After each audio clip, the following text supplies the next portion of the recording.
What places have you lived in? I don't mean what states or what cities. I mean, what video games have felt more like home than your actual home? Was it Skyrim? Or the Kingdom of Hyrule?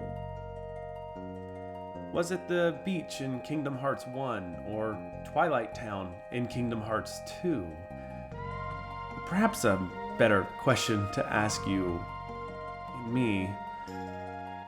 Why did these games feel more like home than our actual homes? Before deeply exploring the why of it all, I'd love to see if you relate to the games that were my second home at different points in my life.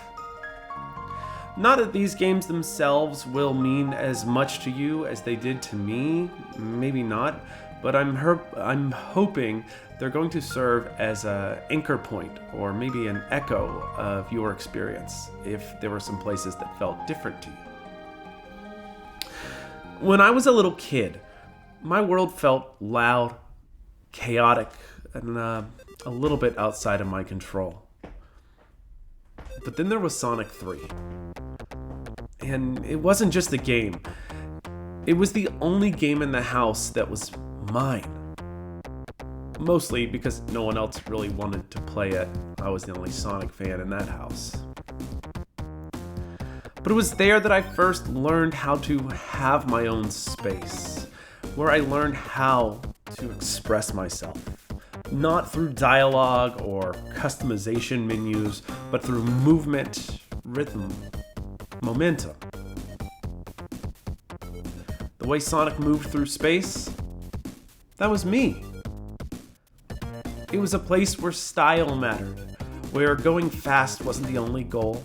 I could bounce around and explore and double back just to hear the sound of that wonderful checkpoint. Bring. There was an elegance in the spin dash, in the flow of a perfect run. I didn't have much control over my environment growing up, but I did have the blue blur. In the sense that if I kept moving and kept trying, I might be able to carve out a space of my own one. Just like I had with Sonic 3. Angel Island was my first home growing up.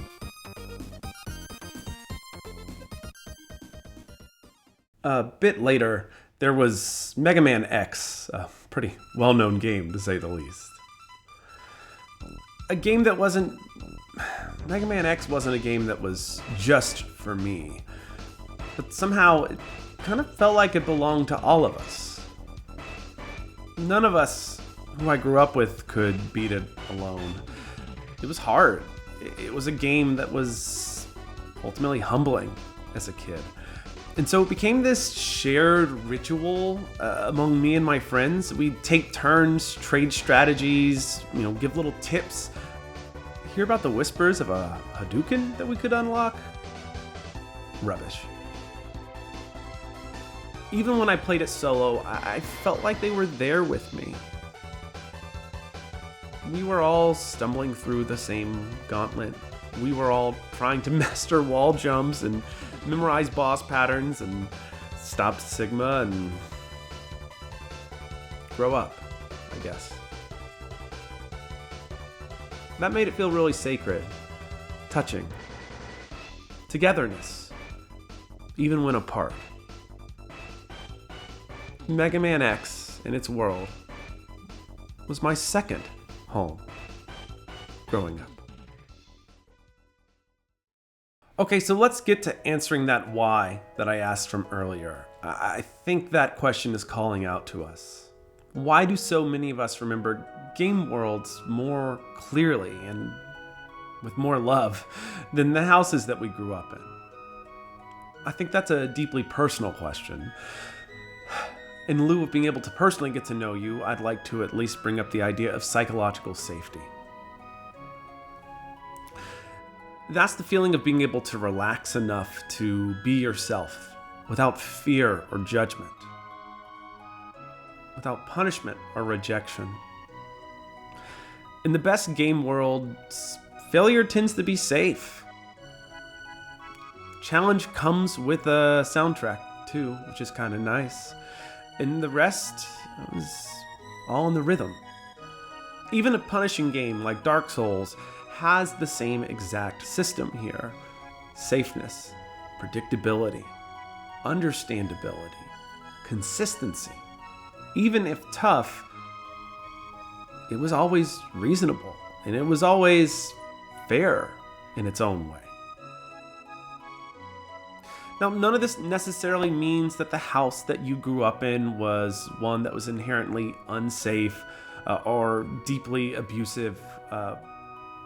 It just means that there were times that you felt unsafe or unsure. But if you grew up neurodivergent, misunderstood, excessively quiet, or easily overwhelmed, you knew that you too kept a second home in a video game. And I know that you frequently returned back to it. And I'm glad that you found safety there. It misses you. It would love to see you again.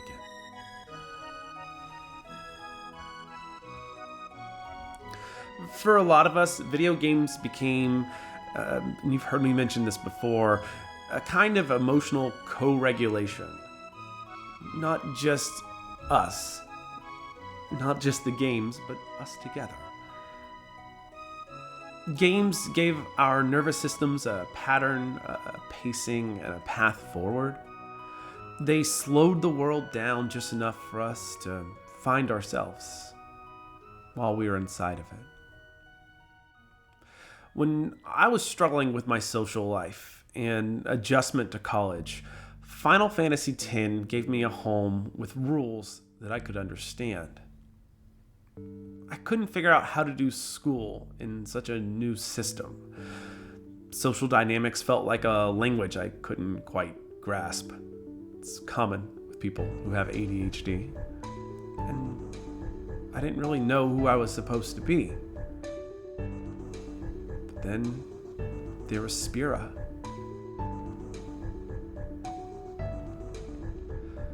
Final Fantasy X wasn't just the story.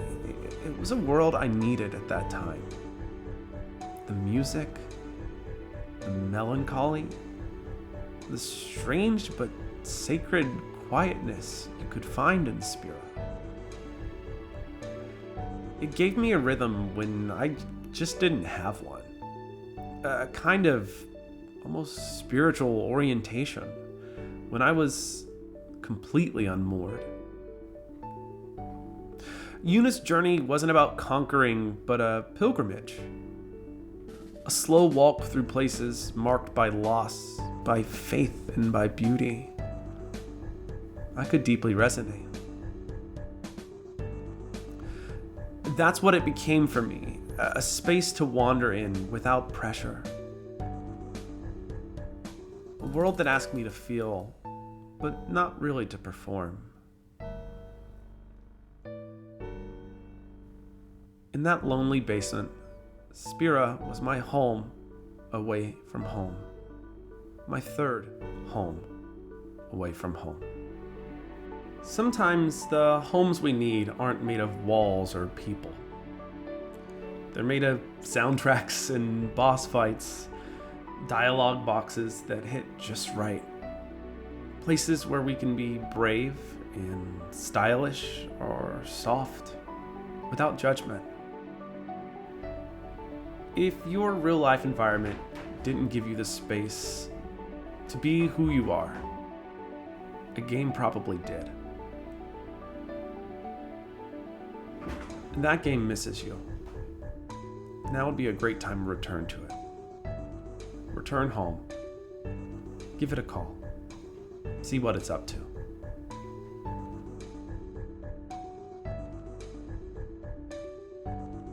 I still carry these places with me, and I know you do too.